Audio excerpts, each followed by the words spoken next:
In the recent BBC Panorama documentary on Lucy Letby, various assertions were made regarding child O, and an error made at the Countess of Chester regarding a needle. In this video, we're going to assess the validity of those assertions and examine the overall clinical picture of this infant. When the doctor performed the aspiration of the abdomen, the needle perforated the liver. The nation heard that a doctor had killed a baby with a needle, and it's not plausible. So said the BBC during its documentary. Now, we're going to begin this by actually contrasting that statement made by the BBC in this documentary with what was actually said by Richard Taylor at that time. So Richard Taylor, who was speaking at a press conference in December, he's a neonatologist of course, said the following: "With regard to these reports, I've only read one of the reports in full, and that is the report on baby O. I should qualify this by saying that I have not seen the medical records myself, but I have read the full report." So let's reflect on this before we go any further. Richard Taylor didn't write the report. Richard Taylor said that he didn't write the report. Richard Taylor made it clear that he hadn't seen the medical records. Richard Taylor isn't on the panel. Richard Taylor never was part of the panel, and the report isn't even in the final submission. But we'll return to that later in this video. And so Richard Taylor continues. And the medical staff responded to this by intubating the baby, placing the baby onto a ventilator, and then maybe it was unwell, particularly that it had an apnea, but they placed the baby on a ventilator and then put the baby on very high pressure settings. In neonatology, when we ventilate babies, we ventilate by pressure rather than by lung volume, and this baby was placed on very high pressure settings, inappropriate for the fact that the baby actually had no lung disease at all. So we see this section from the panel report in which is noted that child O was intubated and ventilated with high pressures.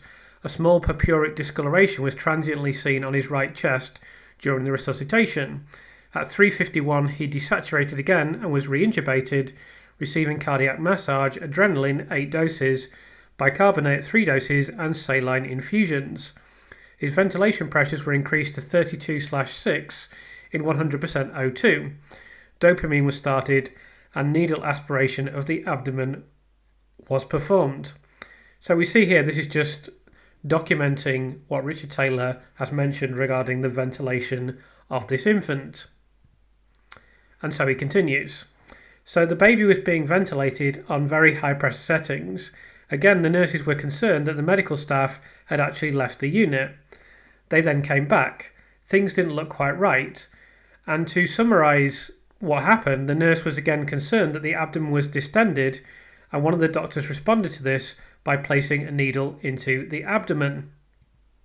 So they directly aspirated the abdomen, and they chose to use a point which in medical parlance is called McBurney's point. This is a description of a point that is used for performing an appendicectomy. If an aspirate was going to be attempted, it should have been done on the left side, but in fact the doctor used McBurney's point, which is on the right side. So Richard Taylor outlines here some aspects of the procedure that is contained in the Thirlwell documents, as we will go on to discuss later. But this is just a diagram. If you can see the screen, you'll see that McBurney's point is on the right hand side of the abdomen as described. Richard Taylor continues. As I have already said, the baby was on very high pressure settings, and this is confirmed by an x-ray of both the abdomen and the chest. And the settings were so high that the liver, the baby's liver, was pushed right down into the pelvis, so when the doctor performed the aspiration of the abdomen, the needle perforated the liver. The baby was still being ventilated with a needle in the liver. The liver was now being lacerated by the needle, and this led to free blood going into the abdomen. The baby went into shock. The shock was actually confirmed by a subsequent blood test, which showed that the baby's haemoglobin had halved, and they were unable to resuscitate the baby partly because they didn't realise what they'd done. So in that description, there is simply no indication that the needle was the cause of death, as was claimed by the BBC Panorama programme.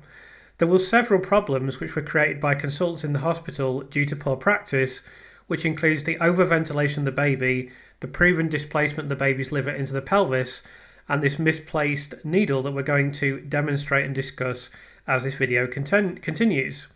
It's essentially a sequence of events, but as we've discussed in previous videos with the insulin cases, this is about a nuanced clinical picture. It's not about saying that this one thing proves one other thing. It's not that simple. It's several things together. It's an overall clinical picture which is based on numerous different factors. These experts look at the clinical notes in very great depth and piece everything together based on their huge experience, and they've gone through an enormous amount of documents. I know for a fact they've been through a huge amount of documents, and certain things that have been circulated by people who are desperate to believe that Lucy Letby is guilty regarding them not having seen stuff are completely incorrect. I know that for a fact. This is an incredibly forensic process. It is frankly the most detailed and high-level scientific and medical information that has ever been put in a court case. Definitely in this country, but I would suggest globally. So there are only three possibilities as to why the BBC Panorama programme has so spectacularly misjudged and misrepresented this.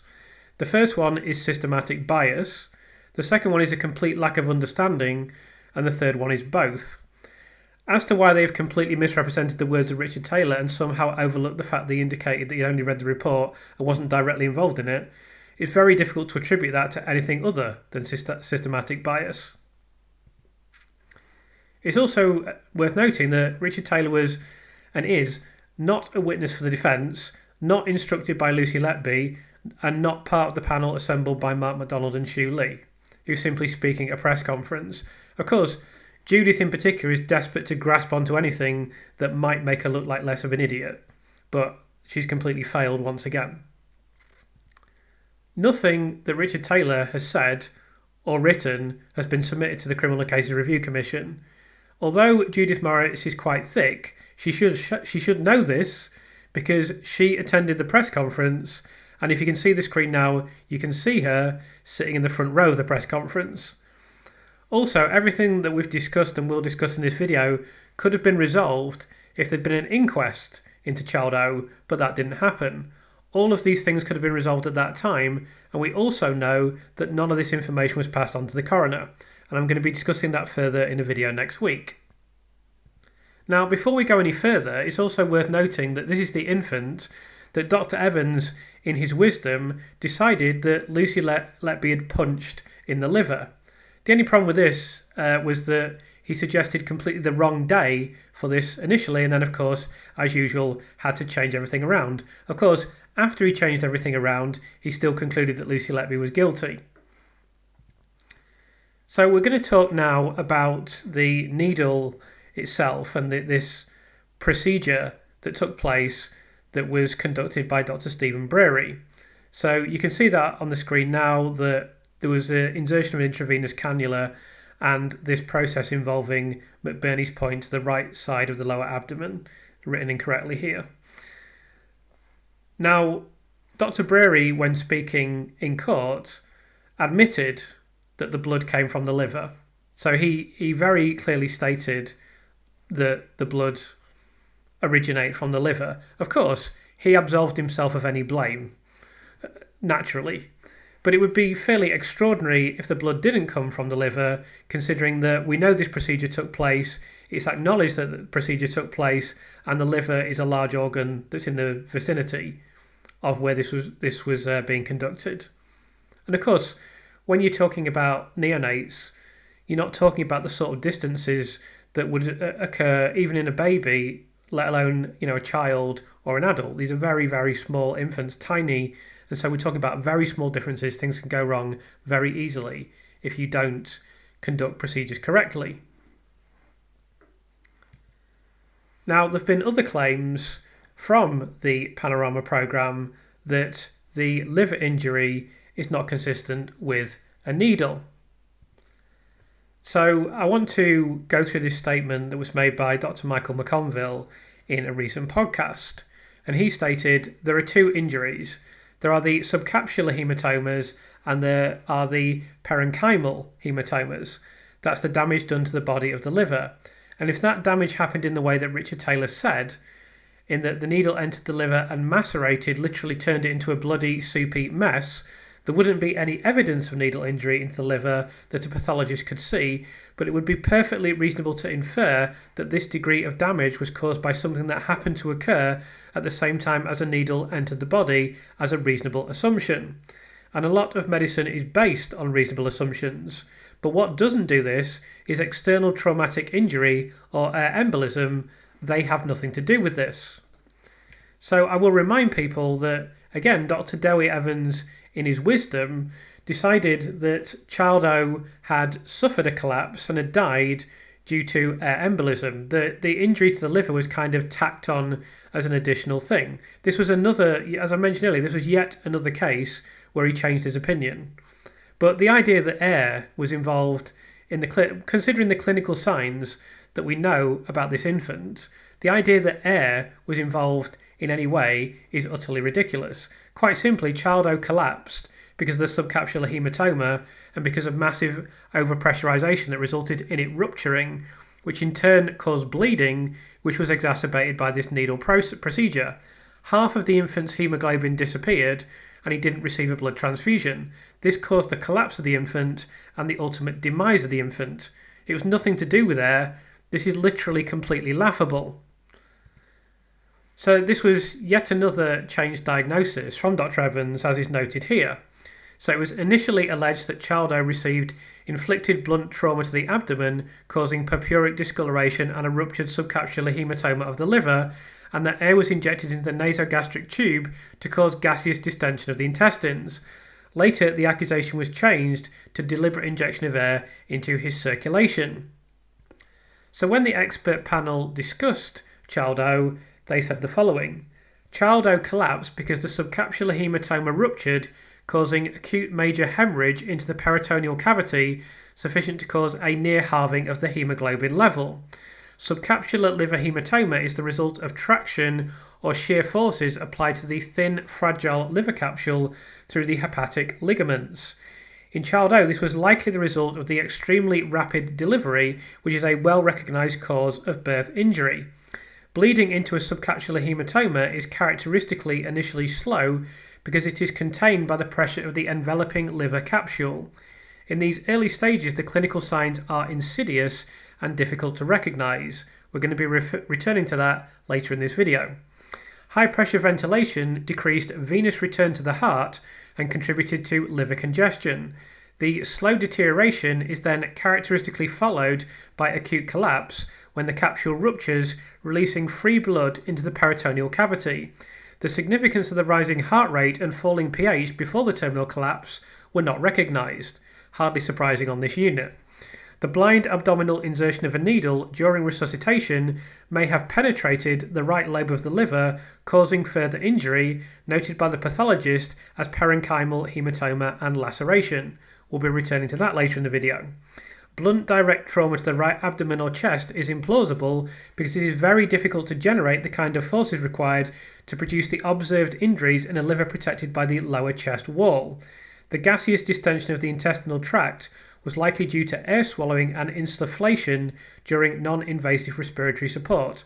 The suggestion of injection of air into the circulation is conjecture.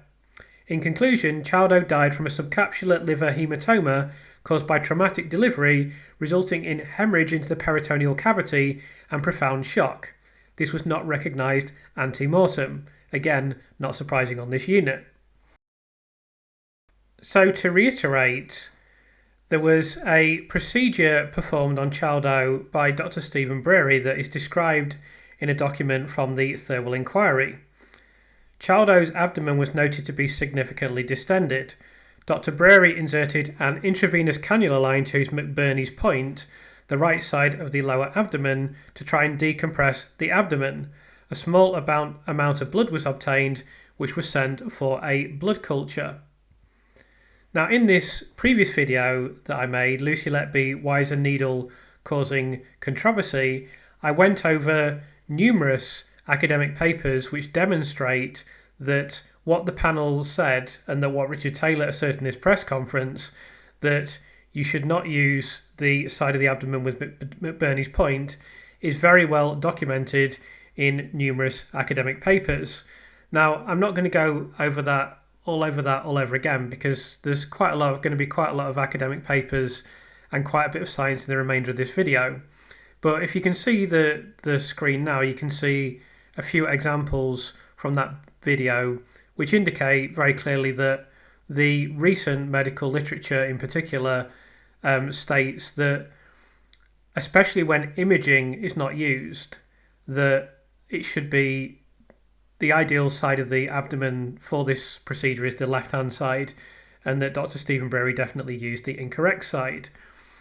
As to why he didn't use imaging, no one has been able to explain that to me. Michelle Warden suggested to me when I interviewed her that perhaps he just panicked, which is as good an explanation as anything else. And as I've said before, it's a very high pressurised situation working on a neonatal unit, and I do try to be fair when I'm dealing with mistakes made on the unit, because I've never held a scalpel before. I've never been in a hospital as anything other than a patient, and I try to be fair and measured and leave the harsh criticism of errors to people who have been in a hospital. But I'm nonetheless informed that this should be a relatively straightforward procedure. It's not a surgical procedure, and this should be considered a major mistake. So when the BBC made its wonderful Panorama documentary, as part of the narration, we were informed that Dr. Taylor declined to be interviewed for this programme. He told us that while the needle may not have been the primary cause of death, his opinion had not substantially changed. He said the needle probably penetrated the liver of baby O and probably accelerated his demise. This, of course, is an entirely reasonable view because, as you can see on the screen now, blood was aspirated. The needle drew back blood. So where did that blood come from exactly, Judith?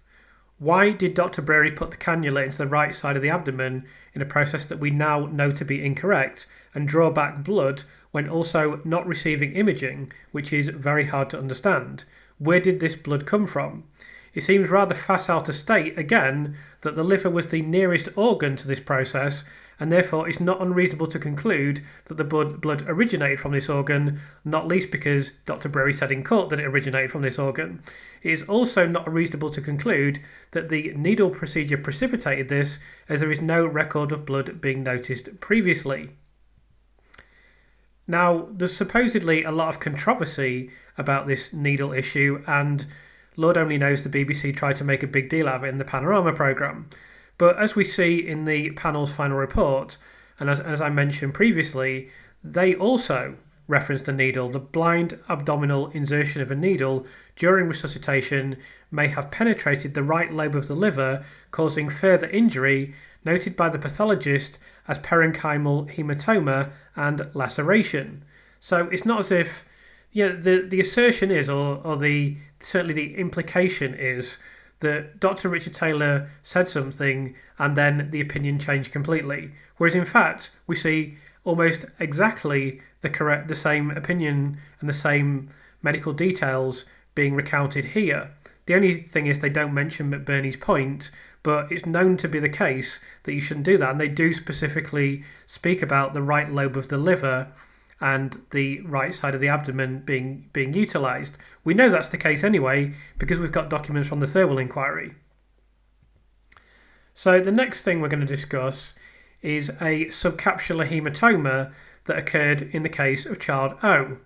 So this was mentioned by neonatologist Dr. Jane Horden, who cited hemorrhage to the peritoneal space due to rupture of subcapsular haematoma due to prematurity. Now, we now believe that the ruptured subcapsular haematoma of the liver may not have occurred due to prematurity and may have been precipitated by other reasons, but it's clear that the subcapsular haematoma and its rupturing was significant in three things. The amount of blood loss that is quite tangible and that is in the medical notes, the collapse of this infant, and the sad demise of this infant. So I'm going to read another statement made by Dr. Michael McConville in his podcast. Could a baby with a subcapsular haematoma caused by birth injury appear to be very healthy at birth and not have any problems for 1 or 2 days, 3 days even? Absolutely.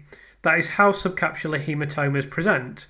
They present as healthy babies at birth usually, and then over the 2 or 3 days that come after that, the haematoma either stops bleeding or it gets worse, and the baby gets worse as well. So the fact that there was a subcapsular haematoma in both baby O and his brother is the clincher that this was a birth injury, and that doesn't mean that the baby comes out showing the injury.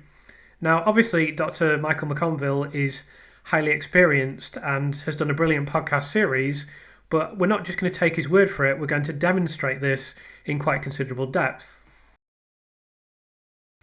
So, to give an illustration of this, I've type this statement into ChatGPT, and then it immediately comes back a response. You're exactly right to highlight that a subcapsular haematoma in the liver in a newborn can be clinically deceptive. Here's a discussion of why that is and how it presents. So, pathophysiology, a subcapsular haematoma is bleeding beneath Glitten's capsule of the liver, usually due to birth trauma. Notice, this is due to birth trauma. So, we're going to discuss briefly later in the video that this infant suffered a traumatic birth. So that was something that was questioned again in the BBC documentary, but actually subcapsular haematomas are associated with birth trauma. But we'll go on to discuss that briefly later on. E.g. difficult delivery, forceps vacuum, large baby, prematurity or resuscitation manoeuvres. Because the bleeding is contained by the capsule, the initial blood loss may not cause overt signs of shock or distress at birth. The capsule effectively masks the severity of the injury until it expands or ruptures. Clinical presentation is healthy at birth. Most babies appear vigorous initially with normal APGARs and no obvious external injury.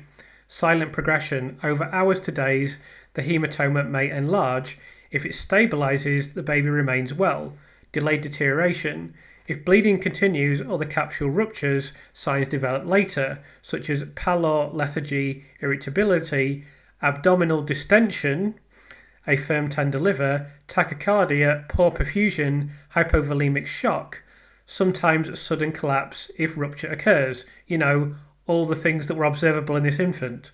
So yes, a baby can look completely normal for 24 to 72 hours before becoming acutely unwell. Diagnosis. Often suspected when a baby who seemed well begins deteriorating without clear cause. Ultrasound is the modality of choice. It can show the subcapsular collection and monitor its evolution. Labs may show falling hematocrit, I think that may be pronounced, / hemoglobin. Hematocrit is probably how it's pronounced. Hematocrit / hemoglobin. Course and prognosis. Many hematomas self-limit as bleeding stops and the body reabsorbs the blood. Some, however, can be catastrophic if they rupture into the peritoneal cavity. Mortality is linked to size, rupture, and how quickly the diagnosis is made. Key point, a subcapsular haematoma is a hidden injury. It's not obvious at birth, there are delayed onset of symptoms, and there are variable outcomes based on stabilisation versus deterioration. That's why clinicians stress careful monitoring of at-risk infants after traumatic or instrumented deliveries, even if the baby looks perfectly healthy in the first hours. So I then asked for a practical clinical explanation of subcapsular haematoma. So firstly, subcapsular haematoma happens because the liver in newborns is relatively large and fragile. I guess, I don't know this for sure, but I guess that can apply more in a neonate, in which incredibly small body, of course, so potentially the livers could be even more disproportionately large. I can't say that with any confidence, but it seems like something that could be the case. If a doctor or any of the medical people that follow me would like to comment on that, then I'll happily read your words on it. During a difficult or instrument-assisted delivery or with resuscitation pressures, the liver can be bruised.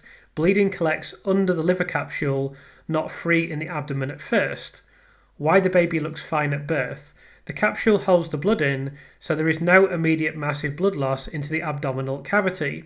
The baby's circulation initially compensates. On first examination, the baby may appear vigorous, pink and healthy. What happens over time? Over the next 1 to 3 days, the haematoma may stop enlarging and the baby remains well, or it may continue bleeding slowly, causing pallor, a drop in haemoglobin, increasing abdominal distension, or subtle irritability or lethargy. In some cases, the capsule ruptures suddenly, resulting in rapid blood loss into the abdomen and then shock or collapse. What to look for in practice: abdominal distension or a firm mass in the right upper quadrant, pallor or unexplained anemia, poor feeding, lethargy and irritability, or sudden cardiovascular instability without another explanation. And finally, diagnosis and management. Ultrasound confirms the haematoma. If the baby is stable, supportive care, monitoring, transfusion if needed. If unstable or rupture suspected, urgent resuscitation, surgical consultation. So because the unit missed these relatively subtle clinical signs, which can, not only do they not manifest, but the consequences of those signs can be delayed for several days, but by the time they manifest in the collapse of the infant, that can be life-threatening. And this infant suffered very serious difficulties because of subcapsular haematoma, because of massive blood loss, and collapsed and sadly never recovered. So the key takeaway here for clinicians is that a baby with a subcapsular liver haematoma often looks completely healthy at birth. The problem usually becomes evident a day or two later when either the bleeding stops and the baby stays well, or it worsens and the baby deteriorates. That's why any infant with a difficult delivery who later develops pallor, distension or unexplained collapse should be checked urgently for this condition. So we're going to go through some academic papers regarding subcapsular liver hematomas as well, beginning with this one published in 2022, Subcapsular Liver Hematoma, a Life-Threatening Condition in Preterm Neonates, a Case Series and Systematic Review of the Literature. And in this paper it's noted that a subcapsular liver hematoma is a very rare condition in neonatal population and presents with no specific clinical signs but could evolve to a life-threatening situation. There is considerable discussion of the presentation of this condition in this paper, but the point being that it presents with no clinical signs, so it can easily be missed, and then it develops over a period of several days as discussed. Then in this Pediatrics and Neonatology journal, there's this paper, Hepatic Subcapsular Hematoma, 2 neonates with disparate presentations. This is from April 2012. And in this article we see that subcapsular haematoma of the liver rarely occurs in neonates and the diagnosis is often missed or delayed. And this provides a case study of 2 infants where that was the case. Then there's this study, subcapsular hemorrhage of the liver and hemoperitoneum in premature infants, report of 4 cases. Another academic paper authored by numerous researchers from Departments of Pediatrics, Division of Neonatology and Department of Pathology from a university hospital in Belgium. Although neonatal abdominal ultrasonography permits early diagnosis, subcapsular haematoma of the liver is still frequently not diagnosed before autopsy. So this is something that can be very easily missed even until death. So there's a case report here, hepatic subcapsular haematoma in a premature newborn, again authored by several people in South America, I believe. And in the summary here it says, subcapsular haematoma of the liver rarely occurs in neonates and the diagnosis is often missed or delayed. And also it's a catastrophic condition. Then there's a case study here, this is in the British Medical Journal, an unusual case of refractory hypotension in an extremely preterm baby. And this study goes on to state that infants with subcapsular haematoma may have a delayed or more insidious onset of symptoms of anemia and shock, which includes poor feeding, tachycardia and tachypnea. So again, indicating delayed symptoms that can easily be missed. And then finally, this is a 15-day study of an infant with a subcapsular haematoma of the liver. So it's very clear from all of that information I've just provided that the clinical picture described by the panel, elaborated on by Dr. Michael McConville, is not only clearly plausible for this infant, but present, consistent with the clinical signs, documented in literature, and we can understand very clearly what has actually occurred with this infant. So the next thing that I want to mention briefly is that it was suggested that Child O didn't suffer a traumatic birth or a difficult birth. So I don't want to comment on this because I haven't seen the full report, and indeed no one has seen the full report. So the only thing I want to mention is that Child O was born via in-labour Caesarean section, and I'm sure virtually everyone watching this video knows that that is not something that is favoured by hospitals. They obviously favour traditional vaginal birth, and they won't do a Caesarean section unless there's a very good reason. So that in itself suggests that this was a suboptimal birth. I'm not going to speculate any further because I don't know what the details are. We could go into all kinds of various factors and various issues, but the fact is we haven't seen the final report. Neither is anyone that commented on the programme, neither is the BBC so-called journalists, so it really is senseless to go any further. I don't think the panel is going to be suggesting this without good reason, so eventually we'll find out why they indicated this particular assertion. So because this BBC programme has been so monumentally crap, as this independent article reveals, the BBC is holding an urgent review into the programme. It's not merely that they made mistakes or that it contained inaccuracies, it's that they were warned of this before it was broadcast, and now there are serious questions about its impartiality. Of course, I don't consider the BBC to be an impartial organisation. I don't consider their general remit and their general output to be impartial, and I certainly don't consider what they've produced on Lucy Letby to be impartial. So for me, the idea that they're impartial in the first place is just not to be taken remotely seriously. However, they somehow managed to convince people they are impartial, and that is obviously what they're supposed to be.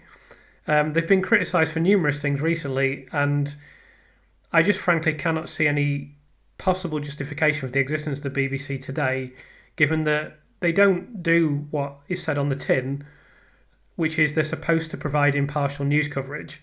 That's the major reason why they would exist over any other broadcaster, because they don't have a commercial arm, they don't have a commercial remit, they don't have to make money. So therefore, they're supposed to be completely objective in what they produce. Now, obviously, that is ridiculous considering what they've produced recently on numerous subjects, but that's their first and primary reason.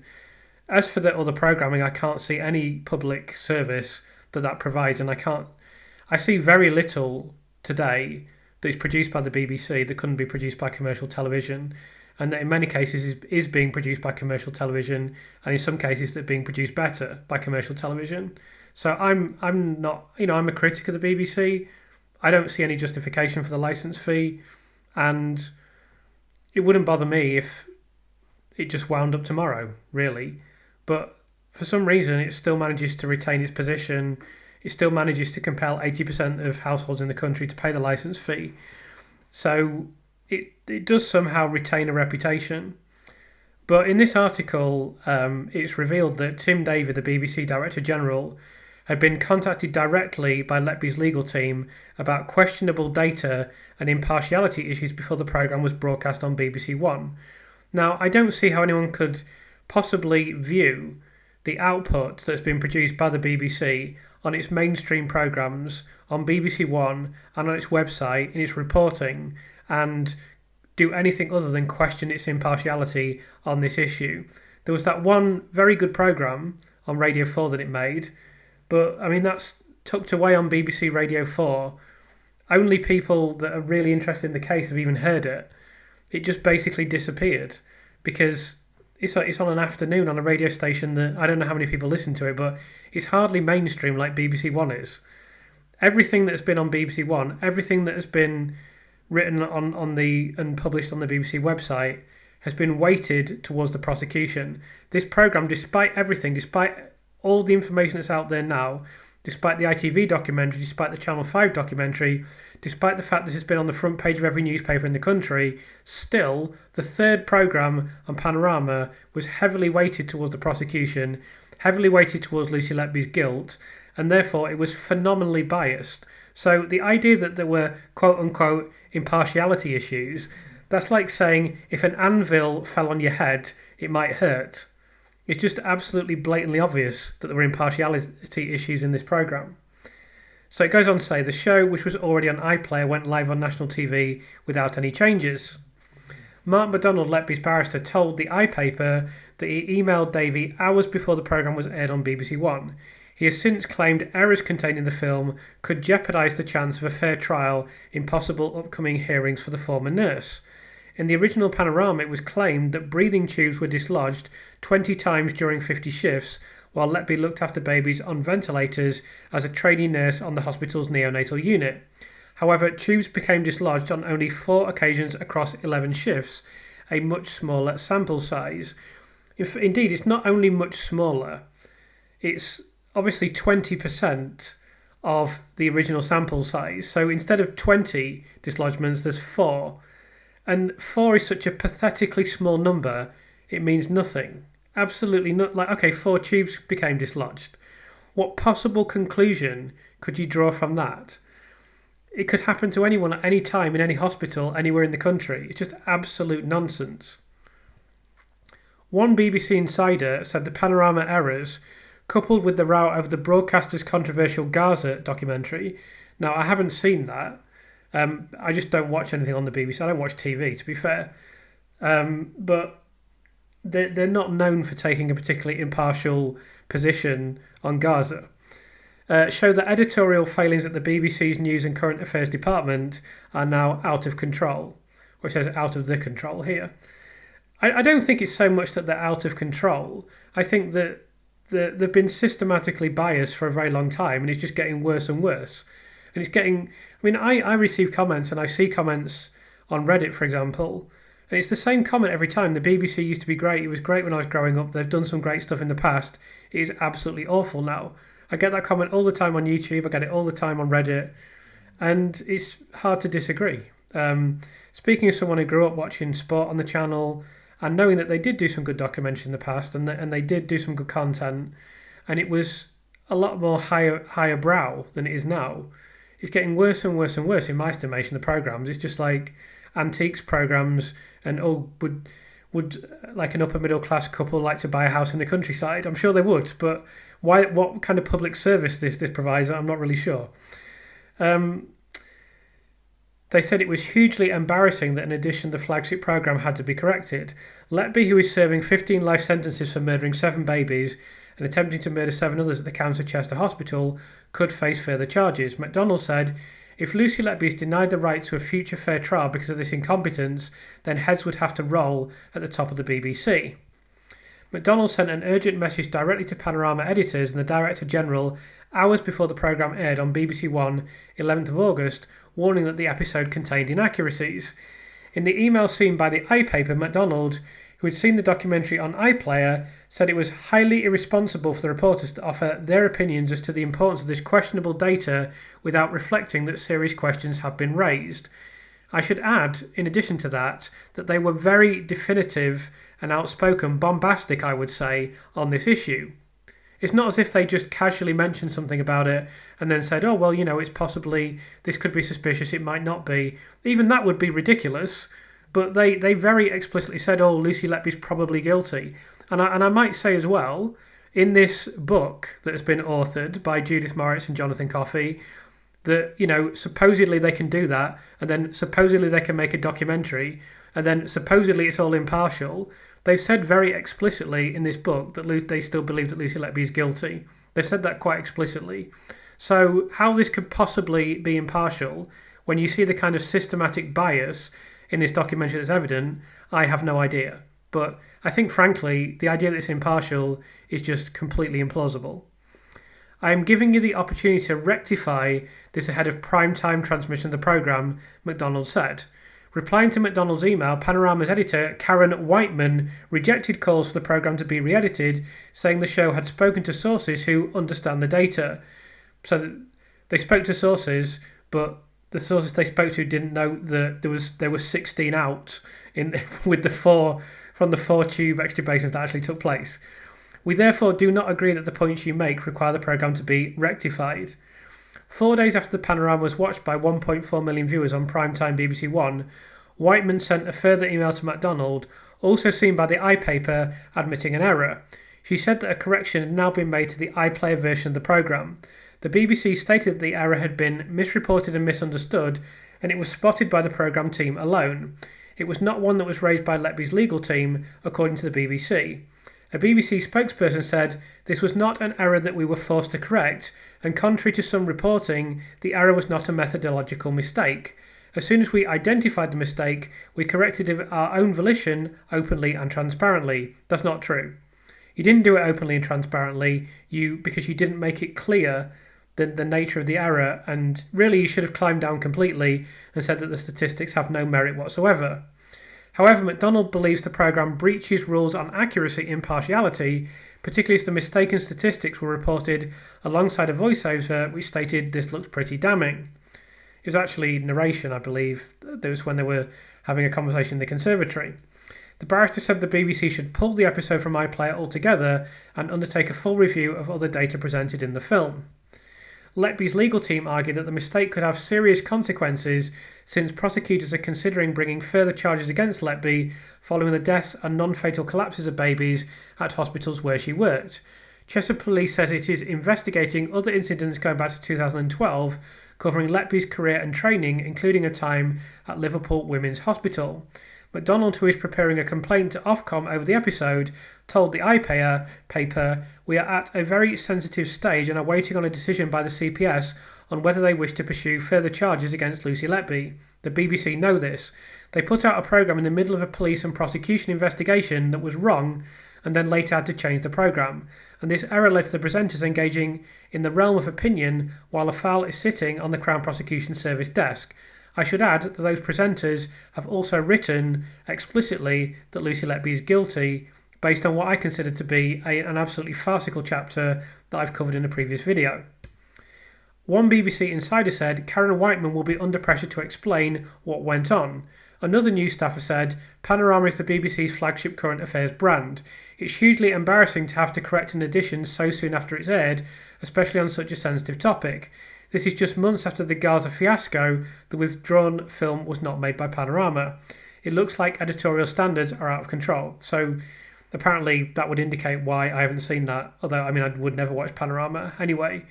But seemingly they made a very biased film on Gaza and they had to withdraw it completely. So the main point really with the case of Child O is that the explanation used in the court case is utterly ridiculous and completely without foundation, whereas the explanation provided by the panel is clearly far more plausible and logical. This was very evident, and yet it was completely absent from the BBC Panorama programme, a programme that has now been rightly criticised for being overwhelmingly biased. It's not surprising to me that it was biased, but it should lead to serious questions regarding what exactly is the point of the BBC and why exactly the BBC exists. As for the controversy or supposed controversy regarding Child O, the reality is that there is no controversy whatsoever. In the recent BBC Panorama documentary on Lucy Letby, various assertions were made regarding Child O and an error made at the Countess of Chester regarding a needle. When this supposed controversy is examined, the assertions made by the BBC have very little substance. The claims focus on comments made by Dr. Richard Taylor, an eminent neonatologist, but the programme bafflingly completely misrepresented what he actually said. Dr. Richard Taylor is not a member of the panel, made this perfectly clear, and also made it clear that he had neither authored the report nor seen the medical records. He was merely commenting, having read one of the reports. This should have been obvious to Judith Moritz, who was one of the presenters of the BBC Panorama programme, because she was sat in the front row of the press conference while this was being said. Dr. Richard Taylor in fact cited several factors related to the clinical picture of the infant. This is not entirely reliant on a needle aspiration as suggested by BBC Panorama. Critical in the clinical picture of child O was an inappropriate ventilation of the infant. When combined with a subcapsular haematoma and the aforementioned needle aspiration, this caused irreversible trauma and collapse in child O. The fact that the BBC reported on this in the way that it did and made no reference whatsoever to the ridiculous scientific assertions of Dr. Evans in court regarding air embolism can only possibly be attributed to systematic bias. Everything points to blood originating from the liver at the time that this needle aspiration was performed. It is also known that it was performed incorrectly, despite suggestions elsewhere that this is not the case. The contemporary literature clearly indicates that this procedure should have occurred on the left-hand side of the abdomen rather than the right-hand side, as was observed by Dr. Richard Taylor. It is also suggested that the panel report has somehow jettisoned the needle aspiration aspect referred to by Dr. Taylor, whereas in fact it has not. It simply refers to this needle aspiration as a contributing factor to the overall clinical picture of the infant, which also applied to the comments of Dr. Richard Taylor. A subcapsular haematoma is also significant in the case of child O, and again all medical knowledge and literature points to the panel opinion on this being correct. Indeed, the subcapsular haematoma was already cited as being significant by Dr. Jane Horden, an eminent neonatologist. It is frankly staggering that Dr. Evans has overturned this in favour of air embolism, for which there is absolutely no supporting evidence whatsoever. While the work of Dr. Evans is generally abysmal, in this particular case what he suggested in court can only be described as farcical. The BBC failed to make any reference to this whatsoever.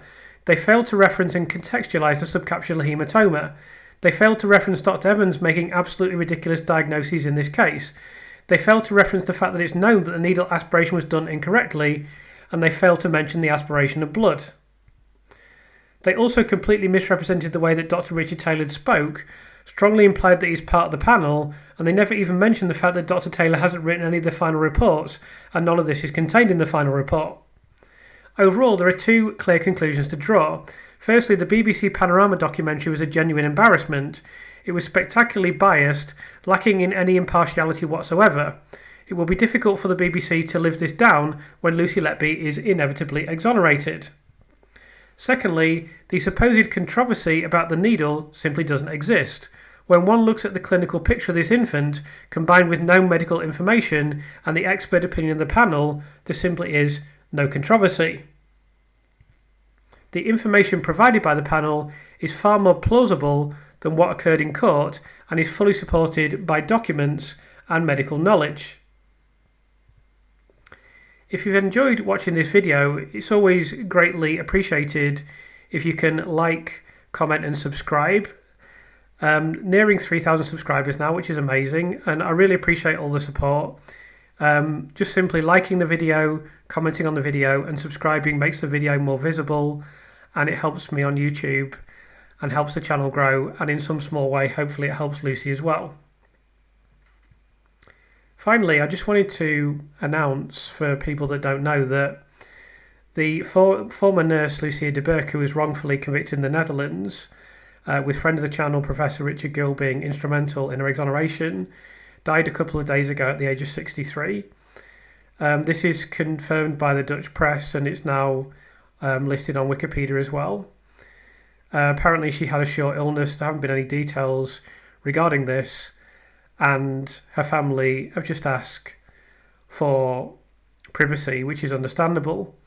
There's a couple of things I'd like to reflect on with regard to this. Firstly, I'm glad that she came out of prison and that she was able to live the final years of her life in some happiness. Hopefully she didn't suffer too much. Certainly, as far as I know, she was well adjusted and doing okay. People perhaps might not know that she suffered a stroke in hospital, and the guards refused to react to this, and she struggled with her movement as a consequence of this. I don't know if this was prolonged. Professor Gill might know more than me. I don't know. But this was an incident I only read about yesterday when I was reading up on this unfortunate incident. And then the last thing I'd like to say is that it really is incumbent on us to ensure that Lucy Letby is exonerated as soon as possible, because there tends to be this blithe assumption that she'll live to the age of 80 and beyond. And unfortunately, even though it says in the Bible that we all get 70 years and 10, or that's the typical age of a human, unfortunately, even today, that's not true. We simply don't know how long Lucy will live, and it's absolutely critical to exonerate her as soon as possible. So, given this sad news, I'm going to simply end this video with a minute's silence for Lucia de Berk, who certainly suffered a lot in life and was the victim of an appalling miscarriage of justice.